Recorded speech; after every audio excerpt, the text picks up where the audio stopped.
Hello again, everybody. I hope you've all had a safe and scary Halloween this year. Here's the problem that we're working on today. There's no picture in this description, I'm afraid. It's just a giant batch of text with 3 different parts to do. Feel free to pause if you need to get up to speed with what's going on. Otherwise, let's get started on our first part, which involves taking all this information and finding the coefficient of rolling friction, mu sub r, and the air drag constant, capital D. We will begin by doing away with this giant wall of text and starting our own picture in the form of a free body diagram. Here's our car as it moves along the flat pavement in a straight line. This makes drawing our coordinate axes pretty easy, which I'll do in the corner up here as well as on top of the car. Now for our vectors. The car's weight will point straight down, and the normal force from the road acting on the car will point towards plus y, with the exact same vector length as the weight. That's all for the y direction. In the horizontal direction, we have 2 resisting forces pointing towards minus x that are slowing the car down, resulting in those negative accelerations that were mentioned in the problem description. The first resisting force comes from drag, or air resistance, or whatever you'd like to call it. Doesn't matter. And the other comes from the rolling frictional interaction between the car's tires and the road. Finally, since this car is slowing down, it means that it experiences an acceleration in the minus x direction, which we can label off to the side like this. So that's everything. Let's move on to the sum of forces next. Here we have our vector equation for Newton's second law up at the top, and we're going to break off the x portion first and sum the forces in that direction. Since everything in the horizontal points towards minus x, all of our terms are naturally going to be negative. Also, since the car's acceleration does point in the minus x direction, we don't have to multiply both sides of the equation by -1 like we've done in previous videos. Okay, we're just going to leave it alone for now. In the next line, I'm going to exchange the rolling frictional term with its definition, mu sub r n. We don't know what the normal force is equal to yet, so we can jump down to the vertical direction and sum the forces there to figure it out. And thankfully, it's super trivial, okay? The normal force is equal to the weight of the car. No big mystery there.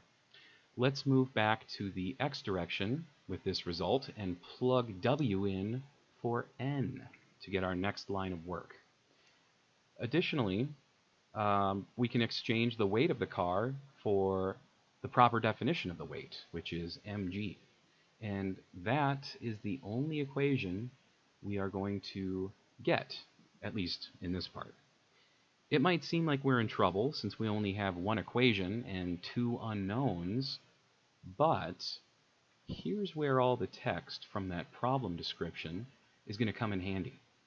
We can use those speeds and accelerations that we were given to create a system of equations, like this. And with 2 equations available, we have the tools necessary to solve for the values of mu sub r and d. But first, we have to solve the system. There's multiple ways that you can do this, and you are free to pick whichever way you enjoy the most, but I'm going to do this algebraically. Just a warning, it is going to get a little messy, but I assure you, we will end up at the correct answer. Let's begin with the first equation and solve for the drag coefficient d. Okay, so this one here, and the first step is to exchange this second term that contains d with the one on the right-hand side so that we can isolate d by itself. Okay? And next, we want to divide both sides by the 32 meters per second quantity squared, which gives us the following expression for d. With that known, I'm going to go back to our second equation here and plug in what we just solved for in for d, like this. So it's ugly, I know. At this point, there's two big things that we need to take care of.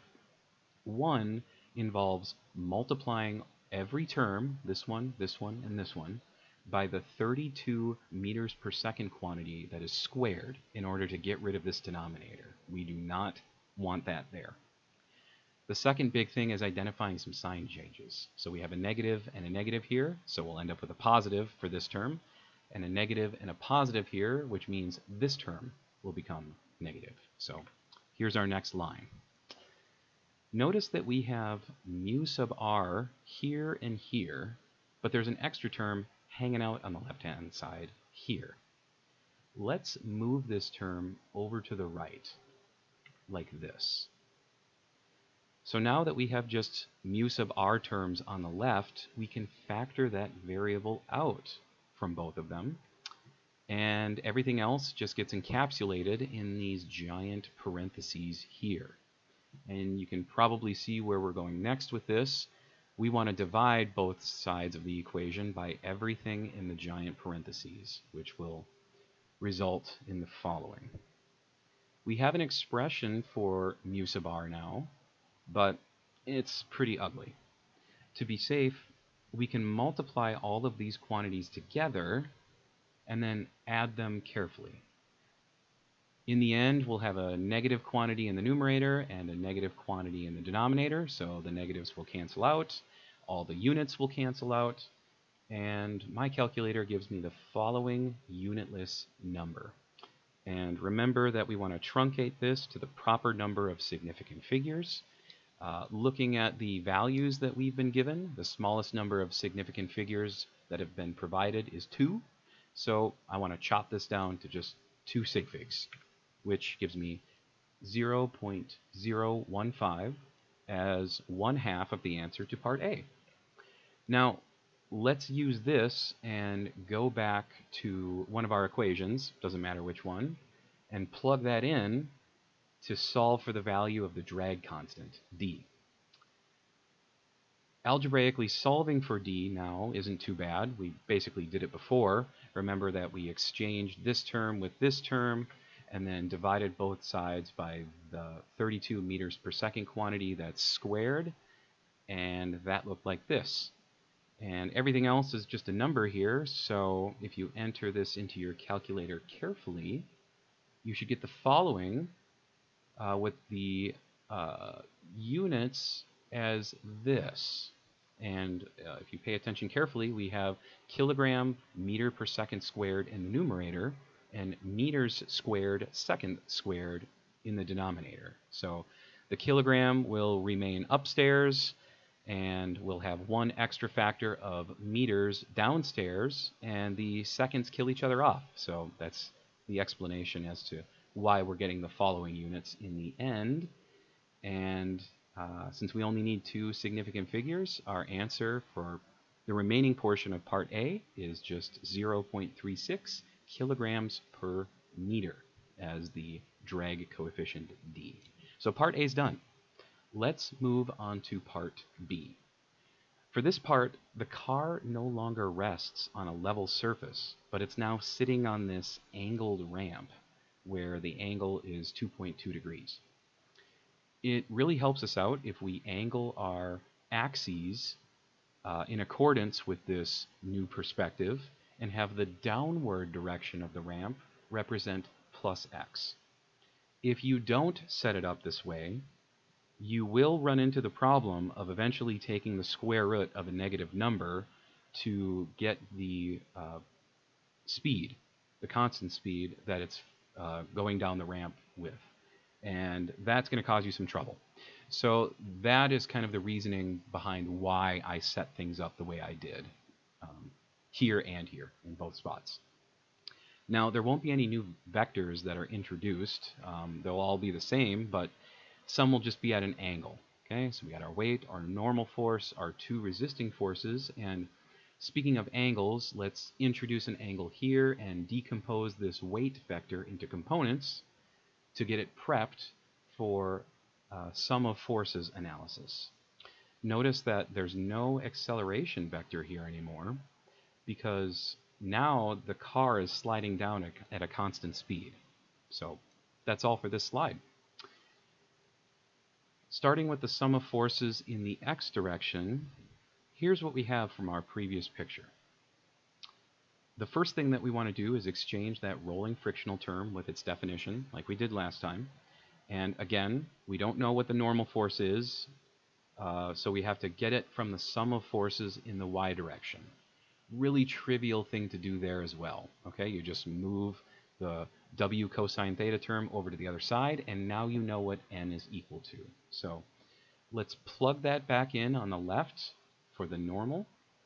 And additionally, I want to move this dv squared term over to the right-hand side and isolate it, because v is the constant fall speed that we want to solve for in this part. I'll clean up the left-hand side a little bit and factor out the weight from both terms, like this, and then divide both sides by the drag coefficient, d. The only thing left is to take the square root of both sides, like this, and then plug in the numbers. So it's going to be a bit long and a little squished towards the bottom, so kind of forgive me if that's difficult to see there, but if you do it correctly and report to two significant figures, you should get the same result as I did. Okay? 29 meters per second. And part B is now done. For the last part, we're going to use this expression that we solved for in part B to save ourselves on some work. If we change our ramp angle from theta to beta, all that changes in this expression is just the angle symbol, like this. There is no reason to rederive everything all over again. Okay? Let's, like I said, save ourselves on some work. It's not needed. We're going to use this expression again in just a moment, so feel free to write it down if necessary, but I'm going to get rid of it for now and focus on calculating what the terminal speed is for our car. That is something that we do need to continue. I'm going to change the coordinate system from an angled one back to the standard and bring in our car again. But notice it's falling from essentially a great height now at this point. It's no longer in contact with a ramp, so the normal force and the rolling frictional force no longer belong here. All that's acting on the car are its weight and the drag force, as you can see. And notice I've changed the v term to now v sub t to represent the terminal velocity, or terminal speed now. And speaking of terminal velocity or terminal speed, recall that when an object reaches that point, it's not going to accelerate anymore. It will remain at that speed as long as it continues to fall, or until it smashes into something on the way down. So there's no acceleration vector to include in this picture either. We can jump directly into the sum of forces, which is super easy regarding the sum of forces in the x direction. Nothing. Okay? There's no motion horizontally occurring here, so it's just zero. In the y direction, things are pretty simple as well. We can move the weight over to the other side, divide both sides by the drag coefficient d, and then take the square root. And now we have an expression for the terminal velocity. And the remaining question is, well, what are we supposed to do with this now? Okay, we had a previous expression for speed with beta in it, and now we have this one. How do we relate the two? What's going on here? Well, usually when you're told to relate two quantities in some of these physics problems, that means dividing one quantity by another, typically the bigger one by the smaller one, which would be like this. Okay, we're taking the ramp fall speed with a beta angle in there, and then dividing that by the terminal speed. And it looks a little gross, but notice the square root of w over d is going to cancel out, and here's what our ratio reduces to. It's just the square root of these trig identities that rely on our beta angle. And that is it. Part C is done now too. Let's review what we did before closing up. In part A, we set up a system of equations based on our red underlined equation from the sum of forces on the car when it was driving on flat ground. And we also used the information provided from the problem description to get that system of equations. We used an algebraic approach to solve that system, and we arrived at the following values for the coefficient of rolling friction and the drag coefficient. In part B, we did the sum of forces again with the car while it sat on that ramp with the angle of 2.2 degrees, and we found that it would slide down the ramp at a constant speed of this value here.